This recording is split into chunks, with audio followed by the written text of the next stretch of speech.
Hey, what's up guys? This is Anthony from Anthony's Customs, and for this video we are going to review the SH Figuarts Super...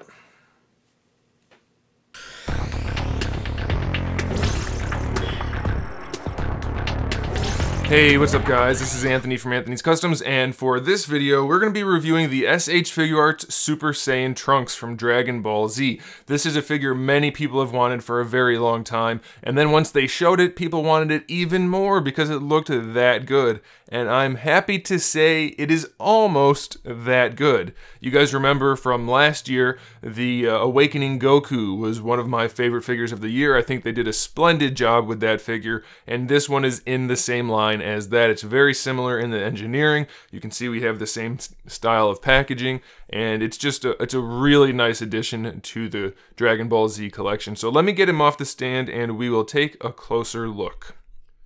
This figure stands roughly 15 centimeters to the top of the hair, which makes him just under 6 inches, pretty much the same size as Goku.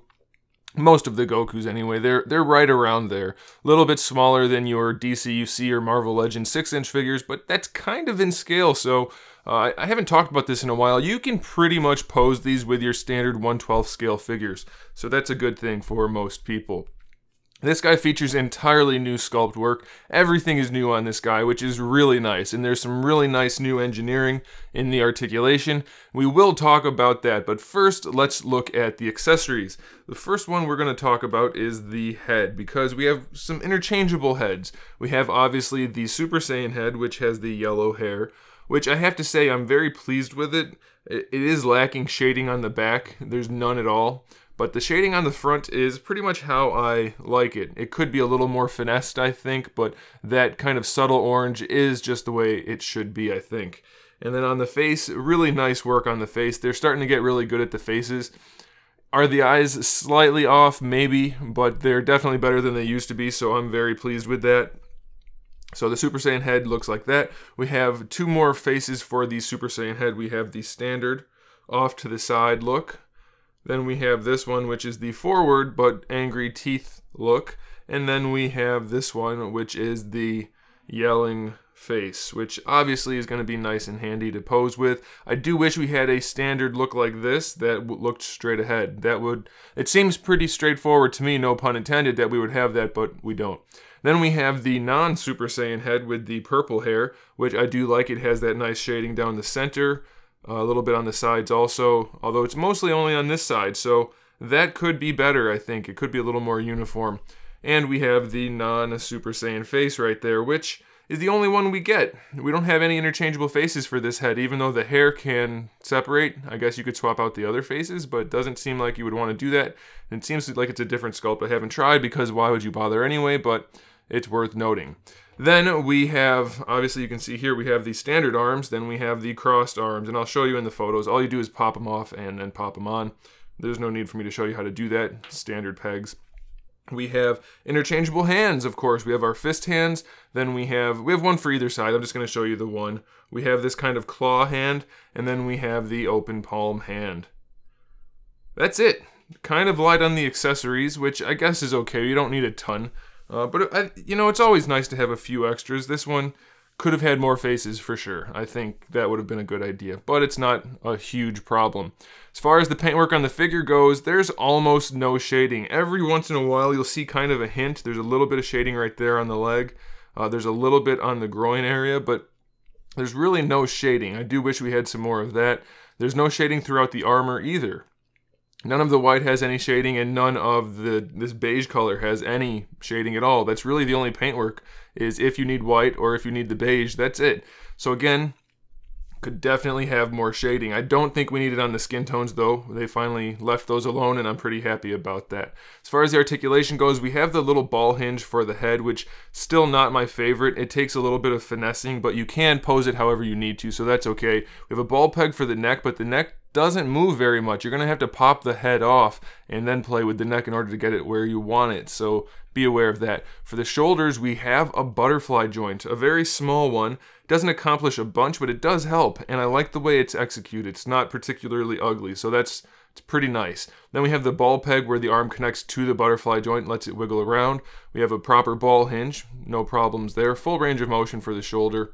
We have our bicep swivel, which is where we pop the arm off for the interchangeable arms. It's a little floppy, I have to be completely honest. I do wish it wasn't quite so floppy, but it's not so much so that it's going to fall on its own. Maybe. It may end up getting loose, which isn't great. That should definitely be stiffer. We have a double jointed elbow, gives us really good range, no problem there. And then our wrist has the same ball hinge as the head, so you'll be able to move the hands around however you need to.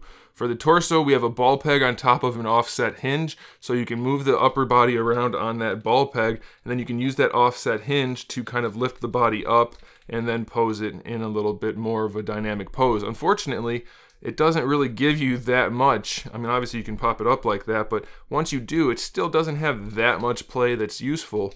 When you leave it down, you can still pretty much bring it forward. It's going to take a little bit of force.